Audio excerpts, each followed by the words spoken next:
ഇനി നമുക്ക് പറയാനുള്ളത് ടാൽക്കറ്റ് പാർസൺസിൻ്റെ ടൈപ്സ് ഓഫ് സോഷ്യൽ ആക്ഷൻ ആണ്. ആക്ച്വലി സോഷ്യൽ ആക്ഷൻ 4 തരത്തിലാണ് മാക്സ് വെബർ എന്ത് ചെയ്തിട്ടുള്ളത്, ഡെപ്പിക്റ്റ് ചെയ്തിട്ടുള്ളത്. അതേസമയം അതിനെ എല്ലാത്തിനെയും കൂടെ സംഗ്രഹിച്ചുകൊണ്ട് 3 ടൈപ്സ് ഓഫ് സോഷ്യൽ ആക്ഷൻ ആണ് ഉള്ളത് എന്നാണ് ടാൽക്കറ്റ് പാർസൺസ് പറയുന്നത്. Instrumental, expressive and moral social actions. Okay, അപ്പം ഇൻസ്ട്രുമെൻ്റൽ സോഷ്യൽ ആക്ഷൻ എന്ന് പറയുമ്പം നമ്മുടെ വെബറിൻ്റെ സ്വെക്രാഷണൽ ആക്ഷൻ, അതായത് ജർമ്മൻ ടേം ആണ് കേട്ടോ, പേടിക്കാനൊന്നുമില്ല. സ്വെക്രാഷണൽ എന്ന് പറഞ്ഞതുകൊണ്ട് ഉദ്ദേശിക്കുന്നത് വരും വരായികകളെ കുറിച്ച് കൃത്യമായിട്ട് ആലോചിച്ചതിന് ശേഷം മാത്രം ഏർപ്പെടുന്ന പ്രവൃത്തികളെയാണ് സ്വെക്രാഷണൽ ആക്ഷൻ എന്ന് പറയുന്നത്. റാഷണാലിറ്റിയാണ് അവിടെ ലീഡ് ചെയ്യുന്നത്. അപ്പം വളരെ ഇവാലുവേറ്റീവ് സോഷ്യൽ ആക്ഷൻ എന്നും അതിന് പേരുണ്ട്. ഇവാലുവേറ്റീവായിട്ട് നമ്മുടെ എന്താണ് ഇവാല്യൂ ചെയ്യുകയാണ് ചെയ്യുന്നത്. അതായത് നമ്മൾ ഇങ്ങനെ ചെയ്താൽ എന്ത് സംഭവിക്കും, ഇങ്ങനെ ചെയ്തില്ലെങ്കിൽ എന്ത് സംഭവിക്കും, ഇപ്രകാരമാണോ അത് ചെയ്യേണ്ടത്, അതിൻ്റെ വരുംവരായികകൾ ഇതൊക്കെയാണ് ഇവാലുവേഷൻ ചെയ്യുന്നത്. അപ്പം അതിനെയാണ് ഇൻസ്ട്രുമെൻ്റൽ ആക്ഷൻ എന്ന് പറയുന്നത്. Next is expressive action. ഇതിനെ ഇമോഷണൽ ആക്ഷൻ എന്നും പറയാറുണ്ട്. Emotional action in the sense നമ്മൾ നേരത്തെ പറഞ്ഞതുപോലെ തന്നെ വരുംവരായികളെക്കുറിച്ച് ഒട്ടും ചിന്തിക്കാതെ നമ്മുടെ ഇമ്പൾസീവായിട്ടുള്ള വികാരങ്ങളുടെ പുറത്ത് നമ്മൾ എടുക്കുന്ന ആക്ഷൻസാണ്. ദേഷ്യത്തോടെയോ സ്നേഹത്തോടെയോ അല്ലെങ്കിൽ നമ്മൾ സാക്രിഫൈസ് ചെയ്യുന്നതോ അങ്ങനെ ഒന്നിനും ചിലപ്പോൾ ലോജിക്കലായിട്ടുള്ള അല്ലെങ്കിൽ എന്താ പറയുന്നത്, നമുക്ക് ഗുണകരമാണെന്നോ അത് സക്സസ്ഫുൾ ആണെന്നൊന്നും പറയാൻ പറ്റില്ല. പക്ഷേ നമ്മുടെ ഇമോഷൻസിൻ്റെ ബേസിസിൽ, ഫീലിങ്സിൻ്റെ ബേസിസിലാണ് നമ്മൾ ആക്ട് ചെയ്യുന്നത്. അതിനെയാണ് എക്സ്പ്രസീവ് ആക്ഷൻ എന്ന് പറയുന്നത്. ഇനി മോറൽ ആക്ഷനാണ്. മോറൽ ആക്ഷനിൽ പ്രധാനമായിട്ട് 2 തരത്തിലുള്ള ആക്ഷൻസ് സംഗ്രഹിക്കുന്നുണ്ട്. Traditional and word rational actions. Okay, എന്താണെന്ന് പറയാം. ട്രഡീഷണൽ ആക്ഷൻ എന്ന് പറയുന്നത് തലമുറയായിട്ട് നമ്മൾ ഒരു ചിന്തയും കൂടാതെ ചെയ്തുകൊണ്ടിരിക്കുന്ന സാമൂഹിക പ്രവൃത്തികളെയാണ് ട്രഡീഷണൽ ആക്ഷൻ എന്ന് പറയുന്നത്. നമ്മുടെ പൂർവികർ ചെയ്യുന്നു, അതുകൊണ്ട് നമ്മളും ചെയ്യുന്നു. അതിന് പിന്നിൽ എന്തെങ്കിലും കാര്യകാരണങ്ങൾ ഉണ്ടാവാതിരിക്കാം. പക്ഷെ നമ്മളതൊന്നും അന്വേഷിക്കുന്നുമില്ല. But we are continuing what our forefathers are doing. അപ്പോൾ അത്തരത്തിലുള്ളൊരു പ്രവൃത്തിനെ നമുക്ക് എന്ത് വിളിക്കാം? ട്രഡീഷണൽ ആക്ഷൻ എന്ന് വിളിക്കാം. ഇതിനെയാണ് ട്രഡീഷണൽ ആക്ഷൻ എന്ന് വെബർ വിളിച്ചത്. അപ്പോൾ ഈ ട്രഡീഷണൽ ആക്ഷനെയും അതുപോലെ വേർഡ് റാഷണൽ എന്ന് പറയുന്ന ആക്ഷൻ എന്ന് വെച്ചിട്ടുണ്ടെങ്കിൽ, വേർഡ് റാഷണൽ എന്ന് പറഞ്ഞിട്ടുണ്ടെങ്കിൽ നമ്മുടെ മതപരമായിട്ടുള്ള മൂല്യങ്ങളൊക്കെ ഉണ്ടാവും. അതിൻ്റെ ബേസിസിൽ നമ്മൾ എന്ത് ചെയ്യും? ചില ആക്ഷൻസ് ചെയ്യും. ആ ആക്ഷൻസിന് ഒരു പക്ഷേ സയൻറ്റിഫിക് എക്സ്പ്ലനേഷനോ അല്ലെങ്കിൽ ലോജിക്കലായിട്ടുള്ള എക്സ്പ്ലനേഷനോ ഒന്നും ഉണ്ടായിക്കൊള്ളണമെന്നില്ല. പക്ഷേ നമുക്ക് ചില മൂല്യങ്ങൾ നമ്മൾ ആർജിച്ചത് കൊണ്ട് അല്ലെങ്കിൽ അത്തരത്തിലുള്ള ചില ഐഡിയോളജീസ് നമ്മളെ സ്വാധീനിക്കുന്നത് കൊണ്ട് നമ്മൾ ചില ആക്ഷൻസിൽ ഏർപ്പെടുകയും ആ ആക്ഷൻസിനെ നമുക്ക് വേർഡ് റാഷണൽ ആക്ഷൻസ് എന്ന് വിളിക്കാമെന്നും വെബർ പറഞ്ഞിട്ടുണ്ട്. അപ്പം വേർഡ് റാഷണൽ ആക്ഷൻ്റെയും ട്രഡീഷണൽ ആക്ഷൻ്റെയും ഒരു കോമ്പിനേഷനായിട്ടാണ് മോറൽ ആക്ഷൻ ആര് പറയുന്നത്? നമ്മുടെ ടാൽക്കറ്റ് പാർസൺസ് പറയുന്നത്. അപ്പോൾ ടാൽക്കറ്റ് പാർസൺസിൻ്റെ അഭിപ്രായത്തിൽ there is a conflict between motivational and value orientational. Okay, അപ്പോൾ ഈ 2 തലത്തിലും, അതായത് മോട്ടിവേഷൻ, ഞാൻ പറഞ്ഞായിരുന്നു 2 ആസ്പെക്ട്സ് ആണ് ഉള്ളതെന്ന് പറഞ്ഞിട്ടുണ്ടായിരുന്നു, മോട്ടിവേഷണൽ ഓറിയൻറ്റേഷനും വാല്യൂ ഓറിയൻറ്റേഷനും. ഈ 2 കാര്യങ്ങളും തമ്മിൽ പലപ്പോഴും എന്താണ്, സംഘർഷത്തിലോ സംഘട്ടനത്തിലോ ഏർപ്പെടാറുണ്ട്. നമുക്ക് പലപ്പോഴും തോന്നിയിട്ടില്ലേ, പല കാര്യങ്ങളും ചെയ്യുന്നതിന് മുമ്പ് നമ്മുടെ മനസാക്ഷി അത് വേണോ വേണ്ടേ, ചെയ്തിട്ടുണ്ടെങ്കിൽ പണി കിട്ടുമോ, അല്ലെങ്കിൽ വേണ്ട, ചോദിച്ചിട്ടില്ലെങ്കിൽ ശരിയാവില്ല, അങ്ങനെയൊക്കെ നമ്മൾ പലപ്പോഴും മനസാക്ഷിയുമായിട്ട് സംവാദത്തിൽ ഏർപ്പെടാറുണ്ട്. എല്ലാ മനുഷ്യന്മാരും ചെയ്യുന്നതാണ് കേട്ടോ, നിങ്ങളോ ഞാനോ മാത്രമൊന്നല്ല, എല്ലാ മനുഷ്യന്മാരും ചെയ്യുന്നതാണ്. ചിലപ്പോൾ നമ്മൾ സോഷ്യോളജിസ്റ്റുകാർ എന്ത് ചെയ്യും, സോഷ്യോളജിക്കാർ ഇത് കൂടുതലായിട്ട് ശ്രദ്ധിക്കുന്നുള്ളതുകൊണ്ട്. പക്ഷേ എല്ലാവരും ചെയ്യുന്ന കാര്യങ്ങൾ തന്നെയാണ്. അപ്പം ആ ഒരു കോൺഫ്ലിക്റ്റ് എല്ലാ തരത്തിലുള്ള ആക്ഷൻസിലും ഉണ്ടാവാറുണ്ട്.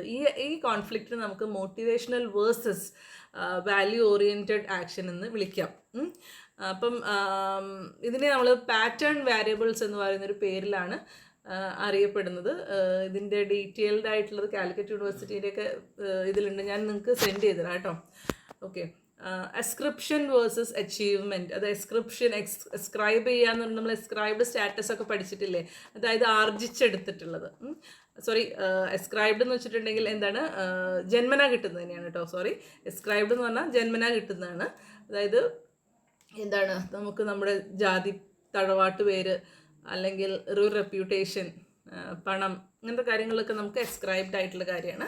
അതേസമയം അച്ചീവ്മെൻ്റ് എന്ന് പറഞ്ഞിട്ടുണ്ടെങ്കിൽ നമ്മൾ നേടിയെടുക്കുകയാണ്. നമ്മുടെ സർട്ടിഫിക്കറ്റ്, നമ്മുടെ പഠിത്തം, നമ്മുടെ എക്സ്പീരിയൻസ്, നമ്മുടെ സ്കിൽസ്, ഇതൊക്കെ നമ്മൾ നേടിയെടുക്കുന്നതാണ്. അപ്പോൾ അച്ചീവ്മെൻ്റ് ആണത്. അപ്പം എസ്ക്രിപ്ഷൻ വേഴ്സസ് അച്ചീവ്മെൻ്റ് എന്ന് പറയുന്ന ഒരു കോൺഫ്ലിക്റ്റ് എവിടെ ഉണ്ടാവും? ഒരു പ്രവൃത്തിയിൽ ഏർപ്പെടുന്ന ഒരു മനുഷ്യൻ്റെ ഉള്ളിലുണ്ടാവും. എന്താ സംഘർഷങ്ങളെ പറ്റിയിട്ടാണ് പറയുന്നത്. അതുപോലെ ഡിഫ്യൂസ്നെസ് വേഴ്സസ് സ്പെസിഫിസിറ്റി. ഇപ്പം പലപ്പോഴും നമ്മളൊരു ഗ്രൂപ്പിലായിരിക്കുന്ന സമയത്ത് നമുക്ക് അതിനോട് ചേർന്ന് പോകാനുള്ളൊരു ടെൻഡൻസി നമ്മൾ കാണിക്കാറുണ്ട്. അതേസമയം എനിക്കിത് സെറ്റാവുന്നില്ലല്ലോ, ഞാൻ വേറിട്ട് നിൽക്കുകയല്ലേ വേണ്ടത് എന്നുള്ളൊരു സംഘർഷം ചിലപ്പോഴെങ്കിലും നമ്മുടെ മനസ്സിലുണ്ടാകും. പലപ്പോഴും നമുക്കൊക്കെ സംഭവിച്ചിട്ടുള്ള കാര്യമാണ്. നമ്മൾ അങ്ങോട്ട് ചിന്തിച്ചിട്ടുണ്ടാവില്ല ഒരു പക്ഷേ. ഇപ്പോൾ ഒരു ഒരു ഒരു സ്ട്രേഞ്ച് ഗ്രൂപ്പിൽ നമ്മൾ എത്തിപ്പെടുകയാണ്. അപ്പോൾ നമ്മൾ എന്താ പറയുന്നത്, ഫോഴ്സ് ടു ബി, എന്താ പറയുന്നത്, അവർ ഫ്രണ്ട്ലി ആവണം എന്നുള്ളൊരു കാര്യം അവിടെ ഉണ്ടാവുകയാണ്. വേറെ നമുക്ക് ഓപ്ഷൻസ് ഇല്ല. നമ്മൾ ഗ്രൂപ്പിൽ പോയി കല്യാണ വീട്ടിൽ ചെല്ലുന്നു.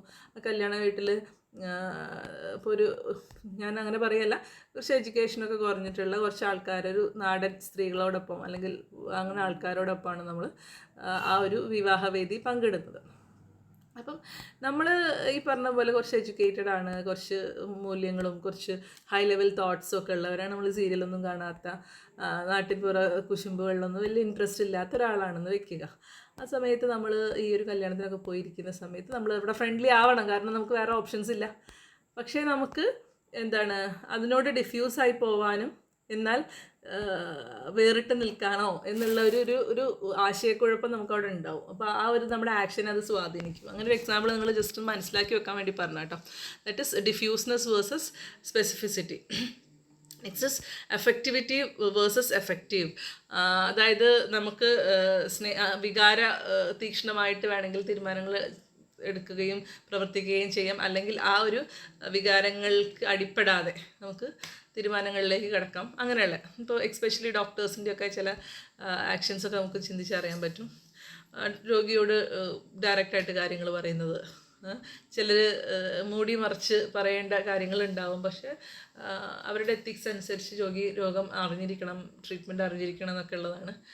ഓക്കെ, അപ്പോൾ അങ്ങനെയുള്ള കാര്യങ്ങൾ ഒരു ഡോക്ടറുടെ കാര്യം മാത്രമല്ല, സാധാരണ ജീവിതത്തിൽ നമ്മൾ പലപ്പോഴും നേരിടുന്ന ചില പ്രശ്നങ്ങളും കൂടിയാണത്. അപ്പം അതുപോലെ തന്നെ പെർട്ടിക്കുലറിസം വേഴ്സസ് യൂണിവേഴ്സാലിസം. ഒരാൾ പെർട്ടിക്കുലറായിട്ട് എടുക്കുന്ന ചിന്തകൾ, അതിൻ്റെ ബേസിസിൽ ഉണ്ടാകുന്ന ആക്ഷൻസ്, അതുപോലെ തന്നെ പൊതുജനങ്ങൾ ഇങ്ങനെയാണ് ചിന്തിക്കുന്നത് എന്നതുകൊണ്ട് ഞാനും ഇങ്ങനെ ചെയ്തേക്കാം എന്നുള്ള ഒരു ഇതുണ്ടല്ലോ. അപ്പം അതുപോലെ തന്നെ കളക്റ്റീവ് വേഴ്സസ് സെൽഫ് ഓറിയൻറ്റേഷൻ. എല്ലാവരുടെയും നന്മയ്ക്കായിട്ട് ഞാൻ ചിലത് ചെയ്യുന്നു, ചിലത് ത്യജിക്കുന്നു. എന്നാൽ എൻ്റെ ഇപ്പോൾ അമ്മമാരുടെ ജീവിതം ഒക്കെ ഒരു എക്സാമ്പിളായിട്ട് ഇനി പറയാറുണ്ട് കേട്ടോ. പൊതുവെ കളക്റ്റീവായിട്ടുള്ള ഒരു ആക്ഷനാണ് അമ്മമാർ പൊതുവെ ഏർപ്പെടുന്നത്. സെൽഫ് ഓറിയൻറ്റേഷൻ വളരെ കുറവായിരിക്കും. ഓക്കെ, അപ്പോൾ അതൊരു എപ്പോഴും ഒരു പ്രഹേളികയാണ്, എങ്ങനെ ഞാൻ ആക്ട് ചെയ്യണം എന്നുള്ളത്. നമുക്ക് പലപ്പോഴും ആഗ്രഹങ്ങളുള്ള പല കാര്യങ്ങളുണ്ടാവും. അപ്പം നമ്മൾ അങ്ങോട്ട് തീരുമാനം എടുക്കും, ഞാനതിന് പോവും. ചിലർ തീരുമാനം എടുക്കും, ഞാനതിന് പോകുന്നില്ല. ഓക്കെ, അപ്പം അത്തരത്തിലുള്ള എന്താ പറയുക, എപ്പോഴും സംഘർഷങ്ങളുണ്ടാവും. അപ്പം അതിനെയാണ് conflict between motivational and value orientation എന്ന് പറയുന്നത്. നിങ്ങൾ അത്ര മനസ്സിലാക്കിയാൽ മതി കേട്ടോ. അപ്പം ഇതാണ് ഇതിൻ്റെ ഒരു എന്താ പറയുക ബേസ് എന്ന് പറയുന്നത്. ഐ മീൻ എന്താ പറയുന്നത്, കോൺഫ്ലിക്റ്റിൻ്റെ ഒരു രൂപരേഖ എന്ന് പറയുന്നത് ഇതാണ്. ഓക്കെ, നിങ്ങളൊന്ന് എക്സ്പ്ലെയിൻ ചെയ്ത് എഴുതി കഴിഞ്ഞിട്ടുണ്ടെങ്കിൽ സിമ്പിളായിട്ട് നിങ്ങൾക്ക് ഇത് നന്നായിട്ട് എഴുതി ഫലിപ്പിക്കാൻ കഴിയും. ഓക്കെ, നിങ്ങൾ ആ ടെക്സ്റ്റും കൂടി ഒന്ന് എടുത്തു വെച്ച് വായിക്കുക. ഇനി കുറച്ചും കൂടെ നിങ്ങൾക്ക് സിമ്പിളായിരിക്കും കാര്യങ്ങൾ മനസ്സിലാക്കിയ സ്ഥിതിക്ക്. ഇനി നിങ്ങൾക്ക് ഡൗട്ട്സ് ഉണ്ടെങ്കിൽ നിങ്ങൾ ഗ്രൂപ്പിൽ ചോദിക്കുകയായിരിക്കും better. Okay, so thank you for watching.